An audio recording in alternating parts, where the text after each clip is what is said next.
സുഹൃത്തുക്കളെ, പറഞ്ഞു ബോറടിപ്പിക്കുകയല്ല. വീണ്ടും ഹേമ കമ്മിറ്റി റിപ്പോർട്ടിനെ കുറിച്ചൊക്കെ തന്നെയാണ് പറയാനുള്ളത്. എനിക്ക് വളരെ ഇഷ്ടപ്പെട്ട നടനാണ് സിദ്ദീഖ്. സിദ്ദീഖ് ഇപ്പോൾ അമ്മയുടെ സെക്രട്ടറിയാണ്, ഒക്കെയാണ്. സിദ്ദീഖ് വളരെ മികച്ച നടനാകുമ്പോൾ തന്നെ അദ്ദേഹത്തിൻ്റെ ജീവിതത്തിലെ ഏറ്റവും മികച്ച അഭിനയം കണ്ടത് ഇന്നലെയാണ്. ഇന്നലെ അമ്മ നടത്തിയ പത്രസമ്മേളനത്തിനകത്ത് സിദ്ദീഖിൻ്റെ ആ ഒരു പ്രകടനം വളരെ ഗംഭീരമായി. ഏറ്റവും മികച്ച അദ്ദേഹത്തിൻ്റെ അഭിനയ ജീവിതത്തിലെ ഏറ്റവും മികച്ച മുഹൂർത്തങ്ങൾ, ഏറ്റവും മികച്ച അഭിനയത്തിന് സാക്ഷ്യം വഹിച്ചത് ഇന്നലത്തെ പത്രസമ്മേളനത്തിലാണ് എന്നുള്ളത് ആദ്യം തന്നെ പറയുകയാണ്. പിന്നെ ജോമോളാണ് പത്രസമ്മേളനത്തിൽ പങ്കെടുത്ത അടുത്തുനിന്ന്. ജോമോൾ എത്ര സിനിമയിൽ അഭിനയിച്ചൊന്നും എനിക്കറിയില്ല. എന്തായിരുന്നാലും പിന്നെ ജോമോളുടെ സിനിമകൾ കണ്ടിട്ടൊക്കെ ഉണ്ട്. അത്ര ഒരു ആവറേജ് നടി എന്നുള്ളതിനപ്പുറത്തൊന്നും എനിക്ക് തോന്നിയിട്ടുമില്ല. ജോമോളും പക്ഷേ ഇന്നലെ വളരെ ഭംഗിയായിട്ട് അഭിനയിച്ചിട്ടുണ്ട്. പിന്നെ ജോമോളെ സംബന്ധിച്ചിടത്തോളം എന്താണെന്ന് വെച്ചാൽ ജോമോൾ വളരെ ഉദാര മനസ്ഥിതിക്കാരിയാണ്, നല്ല ദാനശീലയാണ്.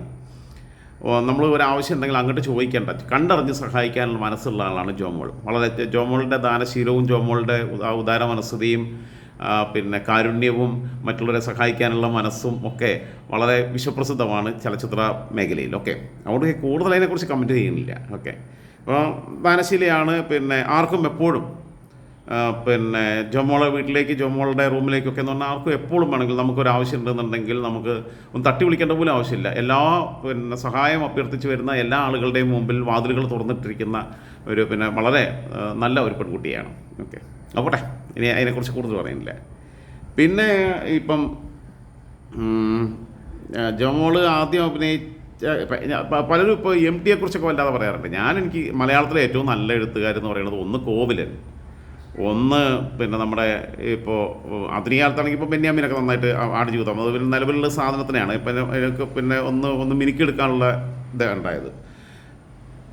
വൈക്കം ബഷീർ എനിക്ക് എൻ്റെ കാഴ്ചപ്പാടിൽ എല്ലാവർക്കും അതുപോലെ ആയിക്കൊള്ളുന്നില്ല. വൈക്കം ബഷീറും മാധവിക്കുട്ടിയും കാരണം അവർ ജീവരക്തം കൊണ്ട് കഥ എഴുതുന്നവരാണ്, സ്വന്തം അനുഭവങ്ങളിൽ നിന്ന് പിന്നെ അനുഭവങ്ങളിൽ ചാലിച്ചെഴുതുന്ന കഥകളാണ് എന്നുള്ളതുകൊണ്ട് എപ്പോഴും ആത്മാംശമുണ്ട്. അതുപോലെ വൈക്കം ബഷീറിൻ്റെ സ്പിരിച്വാലിറ്റി, വൈക്കം ബഷീർ സഹജീവികളോടുള്ള സ്നേഹം, ഇഷ്ടം, പിന്നെ സ്വന്തം പുസ്തകത്തിൻ്റെ അവസാനത്തെ കോപ്പി ആട് തിന്നുമ്പം ആ ആടിന് വിശന്നിട്ടല്ലേ തിന്നോട്ടെ എന്ന് കരുതുന്ന, അല്ലെങ്കിൽ പിന്നെ ഉറുമ്പിനെയും പാറ്റയും ഒക്കെ ചെതലിനെയും ഒക്കെ കൊല്ലാൻ മരുന്നടിക്കാൻ പറയുമ്പോൾ അതുപോലെ അടിക്കാൻ പാടില്ല, അവർക്കും ജീവിക്കാൻ അവകാശമില്ലേ എന്ന് ചിന്തിച്ച ഒരു കൊതുക് വന്ന് ചോര കുടിക്കുമ്പോൾ കൊതുകിനെ അടിച്ചു കൊല്ലാതെ ആ ചൊറിച്ചിൽ സഹിച്ചുകൊണ്ട് പിന്നെ നമ്മളെ ശരീരത്തിൽ ഇത്രയും തുള്ളി ചോരയില്ലേ, അതിൽ നിന്ന് തിരിച്ച് ഒരു മില്ലി ചോര ആ കൊതുക് ജീവിക്കാൻ വേണ്ടിയിട്ടല്ലേ എടുക്കണത് എന്ന് ചിന്തിച്ച ഒരു വല്ലാത്ത, നമുക്കൊന്നും സങ്കല്പിക്കാൻ കഴിയാത്ത അത്രയും വലിയ ഒരു ആത്മീയമായ ലെവലിൽ പോയിട്ടുള്ള ആളാണ് വൈക്കം ബഷീർ. അല്ലെങ്കിൽ തിരിഞ്ഞ് നടന്നു ഒരുപാട് പിന്നെ അനുഭവങ്ങളുണ്ട് അദ്ദേഹത്തിന്.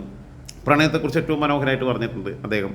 വിശപ്പിനെക്കുറിച്ച് പറഞ്ഞിട്ടുണ്ട് ജന്മദിനം എന്ന കഥയ്ക്കകത്ത്. ഭൂമിയുടെ അവകാശികൾ എന്നുള്ള കഥയിലാണ് ഈ സഹജീവികളോടുള്ള സഖാവ് മൂർഖൻ എന്നാണ് മൂർഖൻ പാമ്പനെ വിളിക്കുന്നത്. പിന്നെ അദ്ദേഹത്തിൻ്റെ കഥകൾക്കകത്തുള്ള ഒരു നിർമ്മലത, അദ്ദേഹത്തിൻ്റെ കഥകളുടെ പേര് മജീദിൻ്റെ സുഹ്രയുടെ പ്രണയം ബാല്യകാല സഹിക്കകത്ത് ഇടുന്നു. അദ്ദേഹത്തിൻ്റെ കഥകൾ പാത്തുമ്മയുടെ ആട് എന്നല്ല കൊടുത്തത്. എൻ്റെ ഉപ്പൂപ്പാക്ക് ഒരു ആന ഉണ്ടായിരുന്നു, അല്ലാതെ എൻ്റെ വല്യുപ്പായ്ക്ക് ഒരു ആനയുണ്ടായിരുന്നു എന്ന അച്ചടി ഭാഷയിലല്ല. ഇതിനെക്കുറിച്ച് അക്കാലത്ത് മാധ്യമപ്രവർത്തകർ ചോദിച്ചപ്പം, കാരണം നിങ്ങൾ എന്തുകൊണ്ടാണ് ശുദ്ധ മലയാളത്തിൽ എഴുതാത്തത്, കാരണം മുട്ടത്ത് വർക്കിയൊക്കെ എഴുതുന്ന കാലം ഞാൻ മുമ്പ് പറഞ്ഞിട്ടുള്ളതാണത്. മുട്ടത്ത് വർക്കിയൊക്കെ എഴുതുന്ന കാലത്ത് ഈ കോട്ടയം ഭാഷ, അച്ചായം ഭാഷയാണ് ഔദ്യോഗിക മലയാളം എന്ന്, അച്ചടി ഭാഷ എന്ന് വിശ്വസിക്കപ്പെട്ടിരുന്നൊരു കാലത്ത് വ്യത്യസ്തമായൊരു ഭാഷയിൽ, മലബാറിൻ്റെ ഭാഷയിൽ അദ്ദേഹം എഴുതിയപ്പം അദ്ദേഹം ബേപ്പൂരിൻ്റെ സുൽത്താൻ അല്ലേ, പിന്നെ മലയാളത്തിൻ്റെ മാങ്കോസ്റ്റിൻ, അങ്ങനെ മരങ്ങളുടെ പേരിൽ അറിയപ്പെടുന്ന രണ്ട് പേരാണ്. ഒന്ന് മാധവിക്കുട്ടി, മലയാളത്തിൻ്റെ നീർമാതളം, പിന്നെ മലയാളത്തിൻ്റെ മാങ്കോസ്റ്റിൻ വൈക്കം ബഷീർ. അങ്ങനെ ചോദിച്ചപ്പോൾ വൈക്കം ബഷീർ പറഞ്ഞത് മാതൃഭാഷ എന്ന് പറഞ്ഞാൽ മാതാവ് സംസാരിക്കുന്ന ഭാഷയാണ്, ഞാൻ എൻ്റെ ഉമ്മ സംസാരിക്കുന്ന ഭാഷയിലാണ് എഴുതുന്നതെന്ന് പറഞ്ഞ മനോഹരമായി മറുപടി കൊടുത്ത ഒരാളാണ്. പിന്നെ മതിലുകൾക്കകത്ത് പിന്നെ സിനിമയായി, പിന്നെ മമ്മൂട്ടിയും പിന്നെ KPC ലളിതയാണ് അതിൽ അഭിനയിച്ചത്.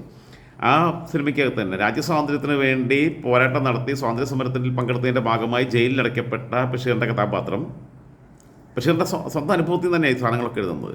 അതുകൊണ്ട് ഞാൻ പറഞ്ഞത് സ്വന്തം ജീവരക്തം കൊണ്ട് കഥ എഴുതിയെന്ന് പറയാൻ കാരണം അങ്ങനെ ജയിലിൽ പോയ പിന്നെ കഥാപാത്രത്തിന് ഇന്നുവരെ കണ്ടിട്ടില്ലാത്ത ശബ്ദത്തിലൂടെ പ്രണയിച്ച തൻ്റെ കാമുകി അപ്പുറത്തുണ്ട്. അങ്ങനെ അവർ തമ്മിൽ മീറ്റ് ചെയ്യാൻ വേണ്ടി തീരുമാനിച്ച ദിവസത്തിൻ്റെ തലേന്ന് ഇദ്ദേഹത്തെ ജയിൽ സൂപ്രണ്ട് നിങ്ങൾ റിലീസ്ഡ് ആയിരിക്കുന്നു, നിങ്ങളെ വെറുതെ വിട്ടിരിക്കുന്നു, നിങ്ങളെ ഇവിടുന്ന് പിന്നെ റിലീസ് ചെയ്യാനുള്ള ഓർഡർ കൊടുക്കുമ്പം ഹു വാണ്ട്സ് യുവർ ഫ്രീഡം എന്ന് അദ്ദേഹം ചോദിക്കുകയാണ്. കാരണം രാജ്യസ്വാതന്ത്ര്യത്തിന് വേണ്ടി സമരം നടത്തി അകത്തുപോയ ആൾ സ്വന്തം വ്യക്തി സ്വാതന്ത്ര്യം പോലും ഒരു മതിലിനപ്പുറത്ത് തന്നെ പ്രണയിക്കുന്ന ഒരു പെണ്ണുണ്ട്.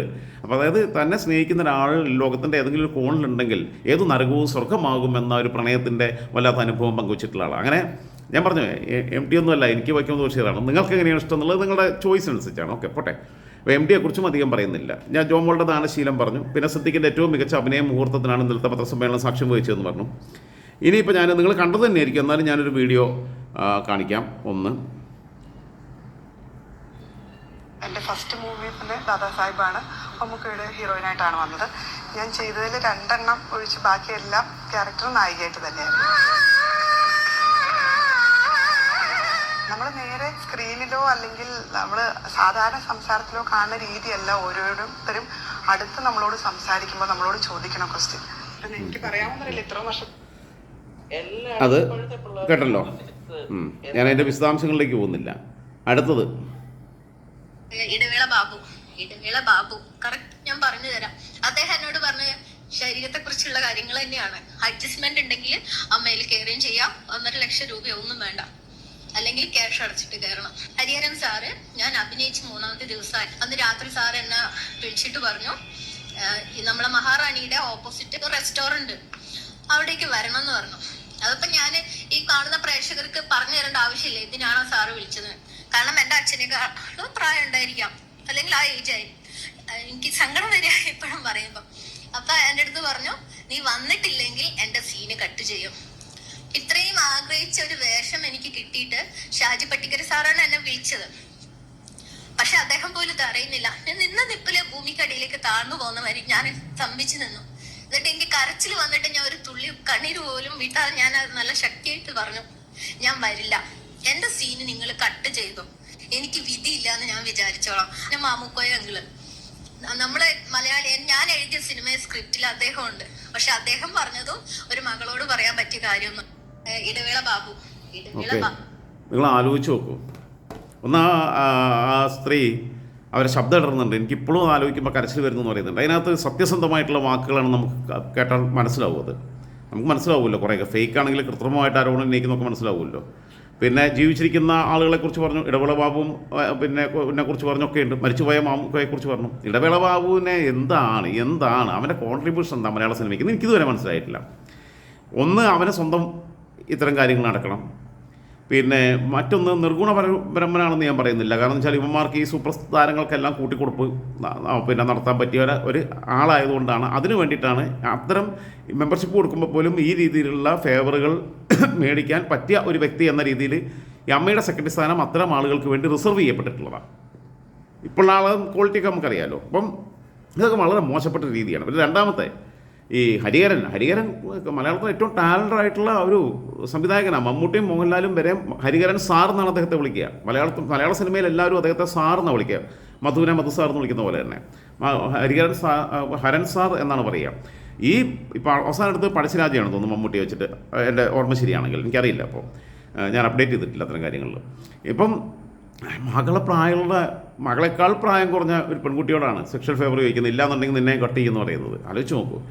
വേറൊന്ന് മാമുക്കോയ. എനിക്ക് മാമുക്കോയൊക്കെ എന്ന് പറഞ്ഞു കഴിഞ്ഞാൽ നമ്മൾ ഒരിക്കലും പ്രതീക്ഷിക്കാത്തൊരാളാണ് മാമുക്കോയ. മാമുക്കോയൊക്കെ പിന്നെ രൂപത്തിൻ്റെ അതിനെക്കുറിച്ചോ സൗന്ദര്യമൊന്നുമല്ല വിഷയം. പക്ഷേ മാമുക്കോയ ഇത്രയും പ്രായം കുറഞ്ഞ പെൺകുട്ടിയോട് ഇങ്ങനെ ചോദിക്കുക എന്ന് പറഞ്ഞു കഴിഞ്ഞാൽ ആലോചിച്ച് നോക്കൂ. ഇവന്മാർക്കൊക്കെയുള്ള പ്രശ്നം എന്താ വെച്ചാൽ ഈ ബാലികാശയനം യൗവനം നിലനിർത്താൻ നല്ലതാണ് എന്നുള്ള ഒരു കെട്ടുകഥയുണ്ട്. അത് വെറുതെ ഉള്ള കഥയാണ്, അതിലൊന്നും കഥയില്ല. അപ്പോൾ അത് സത്യസന്ധമല്ല. ഇപ്പോൾ സന്തോഷ് മാധവൻ എന്ന് പറയുന്ന കള്ളസ്വാമി ഇപ്പോൾ പിന്നെ ജയിലിൽ കിടന്ന് ചത്തുപോയല്ലോ. അവന് ചെറിയ പെൺകുട്ടികളെ മുഴുവൻ കൊണ്ടുപോയിട്ട് അനാഥാലയം നടത്തുക എന്നുള്ള രീതിയിൽ പാവപ്പെട്ട വീട്ടിലെ കുട്ടികളെ അവൻ പിന്നെ ഓർഫനേജ് നടത്തുന്നു സ്വന്തമായിട്ട്. അവൻ തട്ടിപ്പ് സ്വാമി ഇഷ്ടംപോലെ പൈസ ഉണ്ടാക്കി. എന്നിട്ട് ഈ കുട്ടികളെ കൊണ്ടുപോയിട്ട് ഇവനെന്താ വെച്ചാൽ ചെറിയ കുട്ടികളോട് മാത്രമായിരുന്നു താല്പര്യമുള്ളത്. 13, 14, 15 വയസ്സുള്ള. അതെന്താണെന്ന് വെച്ചാൽ അവൻ അതിന് കണ്ടെത്തിയത് യൗവനം നിലനിർത്താൻ നല്ലതാണ്. ഓഷോയ്ക്ക് സമാനമായ സ്വഭാവം ഉണ്ടായിരുന്നു എന്ന് കേട്ടിട്ടുണ്ട്. പിന്നെ നമ്മളെ ആ പഞ്ചാബിൽ നിന്ന് പിടിച്ച അയാളുടെ പേരുണ്ടല്ലോ, ഒരു ബാബ, ഇപ്പോൾ ജയിലിലാണ്, ഗുർമീത് എന്തോ പേര് കിട്ടുന്നില്ല. ഇങ്ങനെയുള്ള ആളുകൾക്കൊക്കെ ഉള്ളത് ഇത്തരം യൗവനം നിലനിർത്താൻ ചൗരപ്രകാശം പോലെ തന്നെ ഉള്ളൊരു സംഭവമാണ് ഈ ബാലികാശയനം എന്ന രീതിയിൽ. അതുകൊണ്ടാണ് ഇവർ ഇത്തരം കാര്യങ്ങളിൽ ഇത്തരം രതിവൈകൃതങ്ങളിലേക്ക് പോകുന്നത്. അപ്പോൾ ഇവനൊക്കെ മാമുക്കയുടെയൊക്കെ വീട്ടിൽ മാമുക്കയുടെ പേരക്കുട്ടികളും മാമുക്കയുടെ പിന്നെ ആമക്കളുടെ ഭാര്യമാരും മാമുക്കയുടെ പെമ്മക്കളൊക്കെ എങ്ങനെ ജീവിച്ചതെന്നുള്ളത് എനിക്ക് അത്ഭുതം തോന്നിപ്പോകുന്നുണ്ട്. എന്തായാലും മലയാള സിനിമയ്ക്കകത്തുനിന്ന് വരുന്ന വൃത്തികെട്ട കഥകൾ തുടർന്നുകൊണ്ടേയിരിക്കുകയാണ്. ഏതായിരുന്നാലും ഇന്നലത്തെ പത്രസമ്മേളനത്തിലെ അഭിനയത്തിന് സിദ്ദിഖിന് ഭരത് അവാർഡ് നൽകണം എന്ന് പിന്നെ ആണ് എനിക്ക് പറയാനുള്ളത്. അതിന് വേണ്ടിയിട്ട് നമുക്കൊരു ക്യാമ്പയിൻ നടത്തണം. പിന്നെ പിന്നെ ഉദാരശീലയായ ദാനശീലയായ ആർക്കും എപ്പോഴും സഹായാഭ്യർത്ഥനയുമായി കടന്നു വരാൻ പറ്റുന്ന രീതിയിൽ വാതിലുകൾ തുറന്നിട്ടിരിക്കുന്ന അങ്ങനെയുള്ള